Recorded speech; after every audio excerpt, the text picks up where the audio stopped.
you worked for both Bushes, correct, in the administration. What got you into that? Did you transition out of college? How long was that stint? And what did you do specifically inside of the White House? A lot of life is about the opportunities that are thrown at you. Quite frankly, the luck we have sometimes that leads to incredible journeys that we have. And so I'm an Arizona State graduate with exactly one political science class because I had to.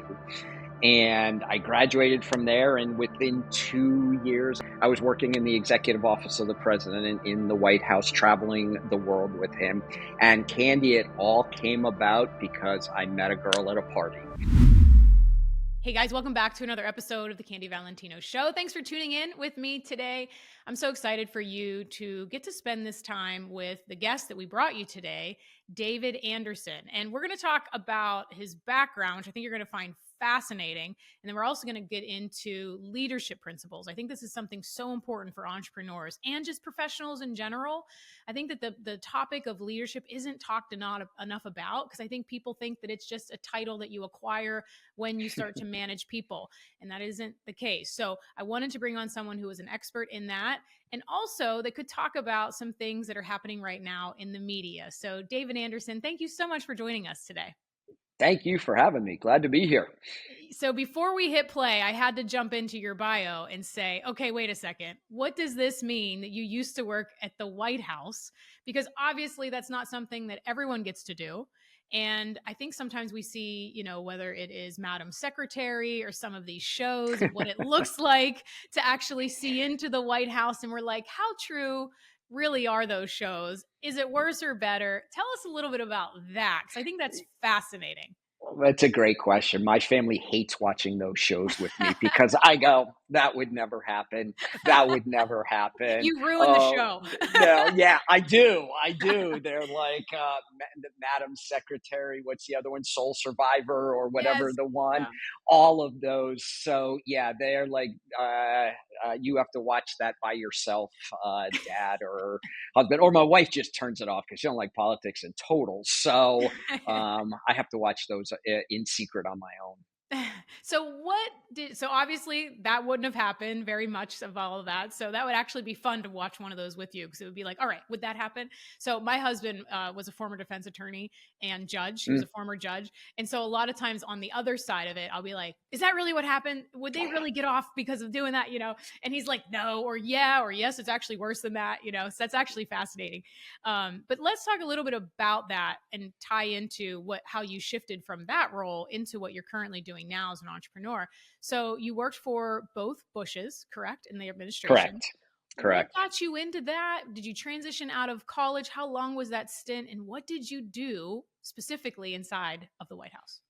Yeah, well, yes, thank you. It was a while ago, both Bushes, obviously. And so many things in life, and especially as it's translated into entrepreneurship and being involved in community, a lot of life is about the opportunities that are thrown at you. Quite frankly, the luck we have sometimes that leads to incredible journeys that we have.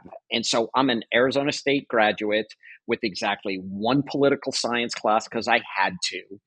And I graduated from there, and within 2 years, I think it was about 2 years, I was working in the executive office of the president in the White House, traveling the world with him.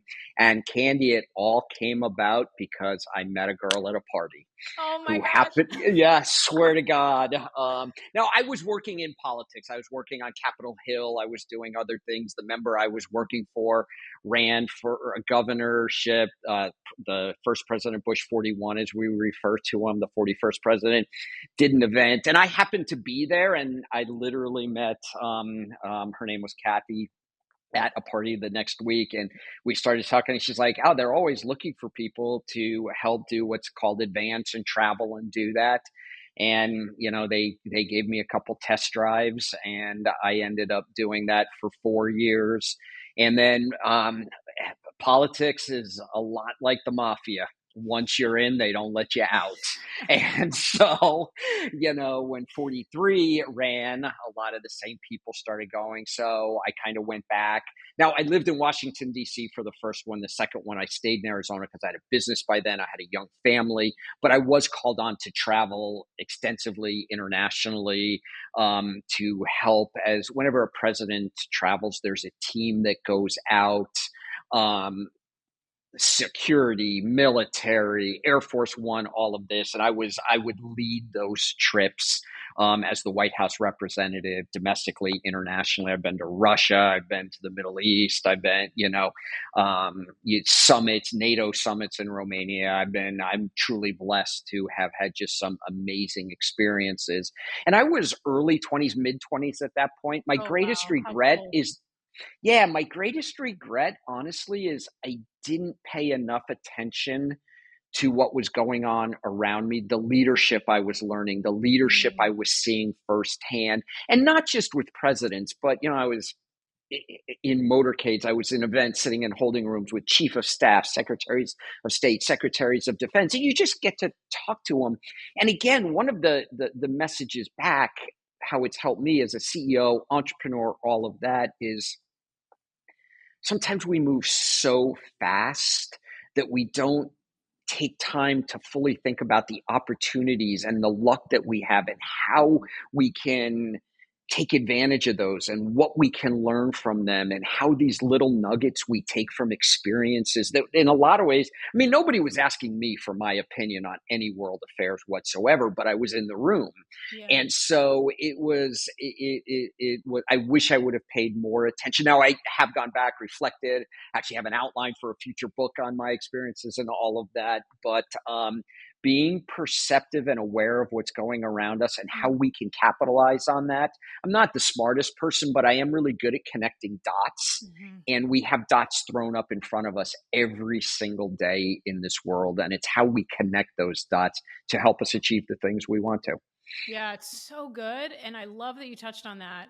That reflecting back, you wish you would have just been more intentional about observation. Because I often think this is a quote I share often. It's just oftentimes we are so focused on where we want to go that we are neglecting where we are right now. It's like, where are 100. you right now? What do you need to pay attention to? Because if you're so focused on the next level, the next thing, the next revenue benchmark that you want to hit in your business, it's like you're missing so much opportunity. And obviously, you're in your early 20s. So, of course, we don't know that. But once you get beyond those 20s and maybe 40s, 50s, and up, it's like we really understand that. And so I love that you shared that. I think it's so critically important. And what a cool opportunity for you to have had, because even though maybe you weren't fully observing it the way that you wish that you would have, you're still catching things in your environment, right? That's why they always Oh, say it's caught and not taught. So you're catching a lot of that. Is there anything specifically, whether like, and I say in my own journey, I was around a lot more successful people and wiser people around me. So I've kind of adopted some of their personalities and mirrored along the way. Is there maybe anything just reflecting back that you took from that experience as how you lead people today? yeah. For me, the single greatest, and I have a list of them, but by far the single greatest takeaway that I have is that you are only as successful as the people that you have Mm, around you. And those people need to include those who will challenge you, not yes people. You need a Condoleezza Rice, a Colin Powell, uh, Secretary Andy Card, Chief of Staff Josh Bolton, that will say, Mr. President, have you really thought through that? Or here's other ways to think about that. We need to consider this. mm, That you need to have those people around you. If you don't build your team with people who are smarter than you, not afraid of you, and afraid, like not physically, but you know what I mean, that, oh, I don't want to lose my job, so I'm going to tell them whatever I need.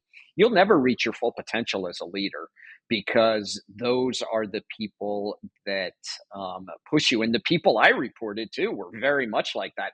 That's not acceptable. We need to find another way to do it. The president's not going to do that. Go back to mhm. so you constantly need those people would be by far my greatest takeaway.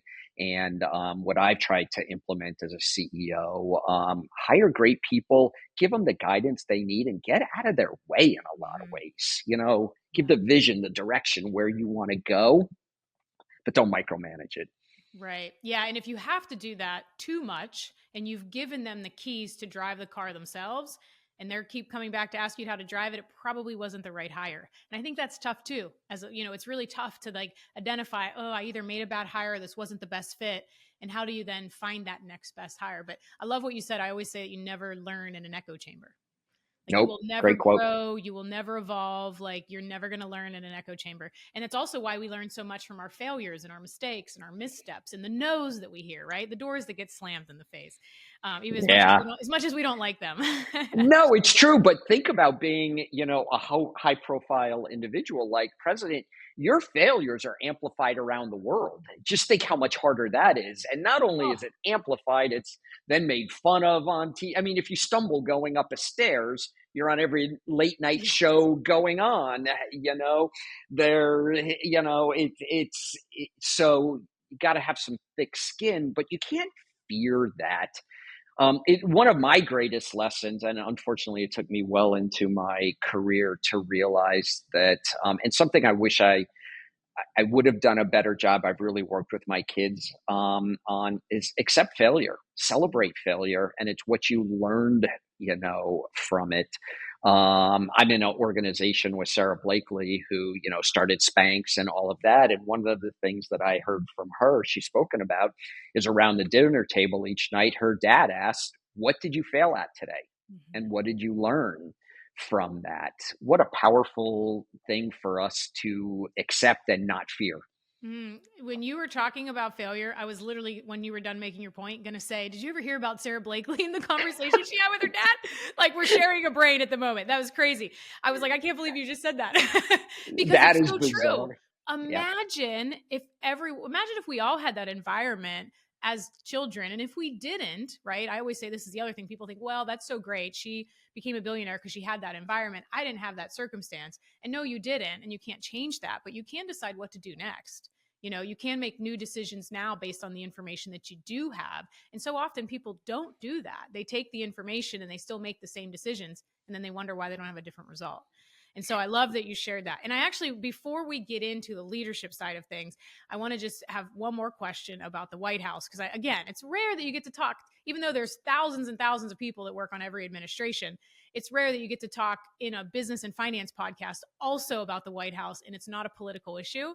So I love this. And there was just an article that came out a couple days ago, 2 days ago to be exact, from this is NBC that I'm reading, and it says that Trump White House seeks to limit staffers who have direct access to the president. Fewer people will be given the title of assistant to the president, a designation that comes with increased access to the president. And so obviously I think immediately, my opinion, it's because of the assassination attempts, it's because of the increased security.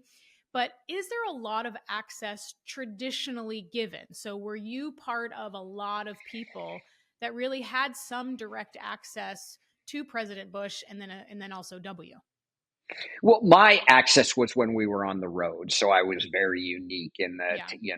I was right there. And again, to be clear, I wasn't an advisor to him. I was more of made everything happen. But yeah, I mean, I was in the car road in front of his limo. I would, help get him around. So I was fortunate to have that access if needed to be. And with the access where I learned the most from was not my interactions with either of them, is what I saw going on around, Mm. and what it takes and all of that. So I hadn't heard that until you just mentioned it. It's a double-edged sword. Why do they not want people to have that access? Maybe it limits what is being happening and what's going on and that kind of thing. But I would say, from my viewpoint, just if you look at that from a CEO or an executive or other things, limited points of view access to limited points of view is not a healthy thing in my Mm. viewpoint. I have heard of other presidents that would want more junior staff there to hear other points of view. We make the best decisions as leaders based on the variety of information we get, the ability to ask questions about the information that is fed to us, because we instinctively have historical knowledge. We, our gut instinct as a, entrepreneur, that Mhm. goes through. And I'm just not a fan of limited access to people. Now, can it be a revolving door? No. And I can tell you within the White House itself, nobody just walks into the outer office of the Oval Office and goes, "Hey, I want to see the president." It is extremely well. Every single piece of paper that goes into a president's office is documented. It's, that's somebody's job, the staff secretary, to do that. So, people shouldn't think that there is a revolving door. There is levels of access. But at the end of the day, the leader decides what level of access they feel they need to make the best decisions. And that's what that'll have to be based on. Yeah, it's fascinating too. And I'm wondering, to just play the other side of the coin and play devil's advocate for a minute. Do you feel that all information and all feedback is valid? Or do you think, as a leader, as a CEO, that you also have to quantify opinions? Because I see it in the reverse, where some people will wait to get so many opinions and so much feedback that it paralyzes them and they don't actually Yeah. take action. So it's almost like both extremes could be really negative. But where do you fall? Like, what do you feel is almost the right ingredients or the right amount for the recipe of how do you qualify good opinions? Because otherwise, people can take opinions off of social media, right? Yeah. It's never built anything. Yeah, yeah, we know what trouble that gets us in. You have a 100% valid point, Candy. I 100% agree with you. A lot of leaders get what's it called, analysis paralysis Yeah. or whatever. I've heard. Totally agree. I think it really comes in as new situations we face. There's a lot of historical knowledge we get, where we need less information, but as we're seeing right now with the tragedies in California and terrorist attacks in New Orleans recently, especially when you sit in the office of the president, the information can be new every single day. New Mhm. stuff is coming in. You go to bed at night with nothing going on, and you wake up in the morning and it's chaos. So it's a leader's gut instinct that does that. What I do think is dangerous is when somebody besides the leader has the authority to limit access. Mhm. A leader should absolutely know what he or she needs, but that access of information shouldn't be regulated by another person or a group of people of what gets in, what doesn't get in, because we've had more than enough Senate hearings on why something went wrong. And, oh, I never knew. I have no recollection of such a thing, Yeah. Senator. Yeah. So I agree with you fully. You just, as a leader, need to decide what that is. It's almost like everyone has to decide what their own flavor is. And unfortunately, you have to kind of do it for a long time in order till you kind of figure that out. Because I want to think that when I was first starting, I probably needed more opinions. Yeah. Now I feel like I need less high, but more high quality opinions, right? Like, so it's kind of like all of that stuff evolves as you evolve as a leader. And I'd be interested to see kind of what your thought is now. So, I did research for my last book, and we researched 17,000 leaders and entrepreneurs, CEOs, Mm. entrepreneurs, and of other companies to find some like through lines, like what actually makes, like, is there a characteristic or something that hedges your advantage in a positive way to be a great leader? And now, obviously, you've studied this, you've been in leadership for a long time. Is there anything that you see? We've found that it's not your college background, it's not your Ivy League pedigree, right? Those don't really have any bearing on it. It's not if you're extroverted and super, like, grandiose and flamboyant with the way that you communicate. Is there anything that you found as like commonalities that if someone's listening and they really want to elevate their leadership style with their team, here's a few things that they can kind of start to focus on? What would that be? 100%. Great question. There's a few things that come to mind for me. First of all, I believe the greatest leaders are the greatest listeners also. Mm. We have a tendency to know where we're going, what we want to do, and it kind of can form blinders on us or have our own ideas. So listening, and one of my favorite quotes, because I love that you've had a couple quotes already, I'm a big quote person, is Stephen Covey, seek to understand then to be understood. And I think it's really important that leaders should take it all in and then make decisions. So the ability to listen and ask really good questions, dig deeper. And you know what? Sometimes, like with my team, I know the answers to questions, but I'm testing them. Mhm. I'm making sure that they have gone as deep as I have to think about things and to go through there. I also have another rule is life is 10% what you say and 90% how you say it. Mm. And so as a leader, we what's going on in these crazy minds of ours and what actually comes out our mouth can get totally lost in translation, and we think we're saying it perfect. I'm like, I did a great job in that meeting, and then my president or one of my others will come up and be like, everybody's really confused, and I'm like, oh my gosh. Or you know if you come in with a bad attitude, you know as well as I do as a communicator that communications, the actual words we use, is less than 10%. UCLA study, 38 or whatever percent is tonality, 55% body language, whatever those numbers are that get to 100. So the 10% what you say, yeah, have your words right, but it's how we say it. And it's not just the words we use, but it's our body language. It's the tonality that we use. It's I believe, how you begin and end every meeting will determine the effectiveness of a meeting that you have with a team. How you begin and end a conversation with somebody will determine the effectiveness of that conversation. And so, really do that. And then for me is, I know it's hard sometimes, leaders, we get emotional. We have all kinds of stuff going on in our lives, but stay calm. The Mm. greatest leaders maintain their demeanor. They don't lose it. They take the information in. And, this has been studied and documented. But if you look at how George W. handled 9/11, he's sitting in a classroom reading books to kids. Mhm. When Andy Card walks up and says, Mr. President, America's under attack. Um, and he didn't jump up, he didn't freak out, he didn't run out of the room, because the world, not the US, the world was watching how we would react. And I think even though that's an extreme case, somebody comes in with bad news or with, a change or something, our teams are looking at us every day, and how we react to stuff like that will have a huge effect on how they uh, react and go forward.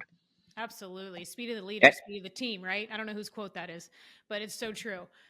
You said something I know everyone's going to want, so I have to circle back. You said how you start the meeting and how you end the meeting is everything. Do you have a framework or something that you teach or that you tell people or that you do in your own businesses of how you specifically start a meeting and how you end it?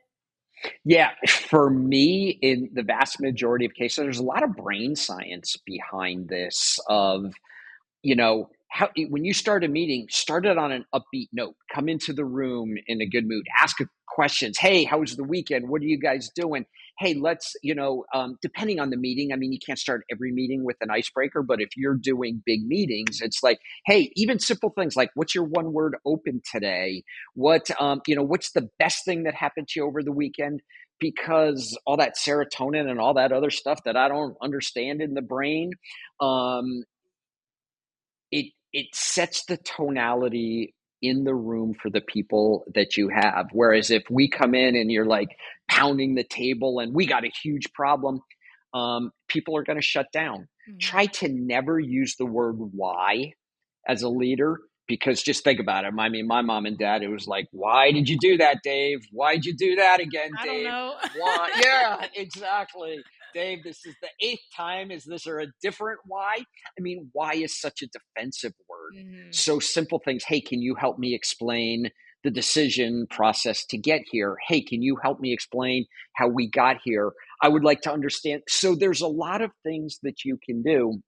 And for me, how you end a meeting is, are we clear on what we need to go? If people say yes, this isn't a great book, Never Split the Difference. It's a great Hmm. negotiating tool. Is what does yes mean?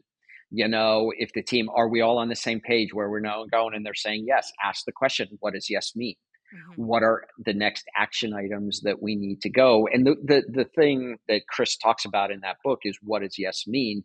It's because we interpret things so differently. So if you want alignment as a team by simply saying, you know, what does yes mean? Please Hmm. define the outcomes, or what did you hear, What did you so hear? that That's you're my on the go-to. same page.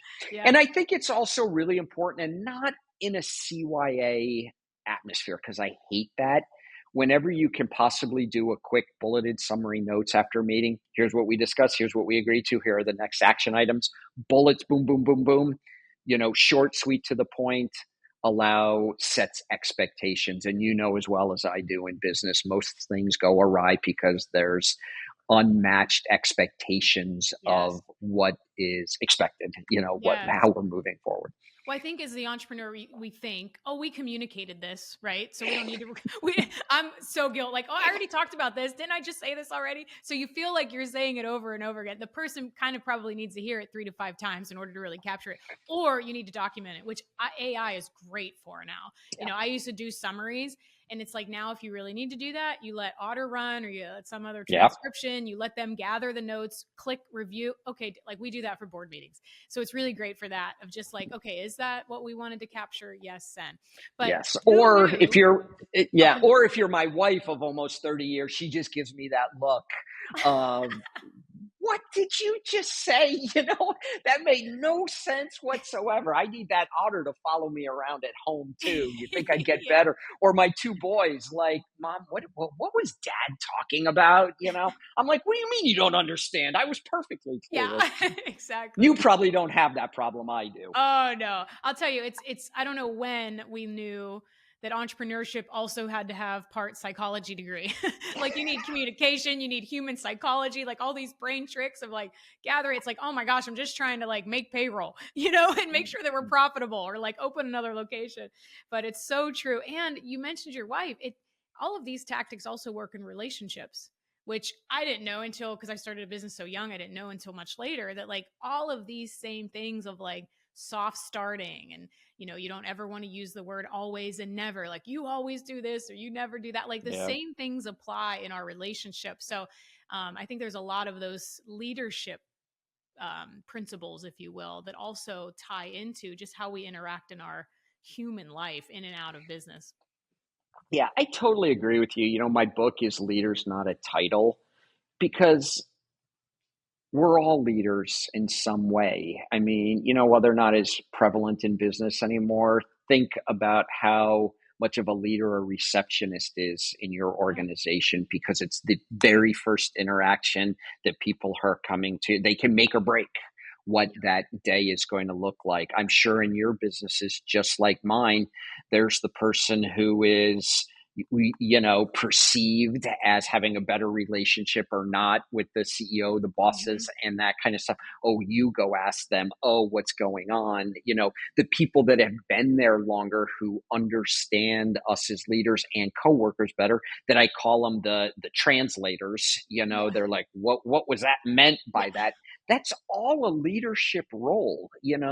Leader, that for me, and that's what my book is about, is we all lead in some way, in Hmm. some part of our lives. At In my relationship anyway, sometimes my wife leads, sometimes I lead. It's there and there. I couldn't agree with you more of what you said. All of these things are transferable to the work we do in the office, the work that our relationships at home, are the things we do in the community. It's we learn from all of it. Yeah, it's so fascinating to me at this stage, so many years now doing it, how it is so intertwined, and how just really elevating your acumen in one area will tie into the other areas of your life too, right? And that's why I think leadership's such an important principle. And I love the title of your book, because that is such a great thing. Like, and anyone that's listening, maybe they're starting in business and you don't even have people to lead. You still are seen in that like role, it's funny you mentioned the receptionist. Like I was talking with Tommy Mello, who has a massive garage door company, Yeah. and Tommy, yeah, I and was on his podcast a couple weeks ago. So oh, yeah, I he's do know great. Tommy. Yeah, Yeah. he's great. And we were talking about how his mom used to answer the phones back in the day, and that customer. And I have had brick and mortar, so I get it. Like that person that answers the phone is so important because Yep. if they're short, if they're snippy, like that is the only brand to this point before they walk in your door, they're serviced or they buy your product that customer has experience with. So Hmm. it's like making sure that each one of those positions are so critically valued because they are important, I think is really killer. But I love that story. I don't know if you ever heard that. His mom used to like bring in Starbucks to customers. And so then Yeah, he started doing that with like new customers. Can I bring you a Starbucks? Like those little things, that relational thing, especially in 2025, I think businesses, if they just did a fraction of that, you could really overachieve in your industry and in your market by doing some of those things. So as we go to wrap, obviously, I just want to ask you one final question. You have obviously long career. You've been around, as you said, politically, a lot of great people, a lot of great leaders. You, as an entrepreneur, have been around a lot of people. You mentioned Sarah Blakely. We know some of the same people. So, is there anything, maybe whether it was early in your career or even as of now, that you heard that was just a really great piece of advice that you wish you would have heard a little sooner, that really helped shape either the way you showed up in your business or as a leader? I'm just going to give you carte blanche to whatever kind of comes to mind. that's great. You were very polite in the way you called me old, so thank you. That I've been around a long time in that. So thank you very much, Candy. That was well done. As a marketer, I give you high marks for that. Um, yes, there is one, and it's a John Maxwell quote that before you lead others, you have to be able to lead yourself. Before you Mm, lead others, you have to be able to lead yourself. And I think that's a really, the course I just taught at a local university, I focused a lot about that. mm, Um, you have to know yourself. You have to understand what you're good at, but more importantly, you have to understand what you're not good at. You can't think that you know it all. You have to, ask yourself the question of, would I want to be led by me? How I talk to people, how I act, my emotional intelligence. How do I, as you know as well as I do, leadership is about having influence over people. mm, And when you have influence in some form, a positive way, you can motivate them. And leadership is all about the ability to motivate people to help achieve a common goal, to get things done that you want to do, to work in unison. But if you can't do that, lead yourself to understand that and have a good understanding of your strengths, limitations, what you do, what you don't do, all of the stuff that wraps into leadership. Just you need to be really secure with yourself to be a leader before you can lead others. And I quite frankly, I still suffer from imposter syndrome in some form every single week. But I think so many of us, especially as entrepreneurs, and you were very young when you kind of started on the entrepreneurial path, and us we kind of go into it like we know it all, or not so much we know it all, but that we have to prove something to yes. people, and that we're afraid to show that we failed at something. Yeah. So we can easily turn into people and act like people that we would never work for, you know? Right. So before you can lead others, you have to be able to lead yourself. It's Mm. one of my favorite quotes. Such great advice. Such great quote. My gosh, I feel like we could keep going for another 40 minutes. Um, Tell everyone, where can they find more about you? Where can they find the book? All of the things, David Anderson. Oh, well, thank you. First of all, thank you very much for having me on. You got a great show. I've, seen some of them before. So I want to promote you as just as much of what you do. David Anderson. My website for my kind of coaching, speaking, board of director stuff is DWA. My middle name is Wayne, DWAleadership.com. You can go there. You can contact me. And the book's on Amazon, Leaders Not a Title by David Anderson. And reach out. Always happy to, help anybody that I can. And thanks again. I appreciate what you do to help others. Oh, thank you, David. Thank you so much for your time and for coming on. And this was actually a lot of fun. So thanks so much for this. And we'll put all of everything in the show notes for everyone to know. And remember, if you love this, we go live on Thursdays on X and on YouTube. So subscribe to the show. And then, of course, on Apple and Spotify, where you get more information like this of how you can build your business, build your influence, build your leadership right here on the Candy Valentino Show. Thanks again.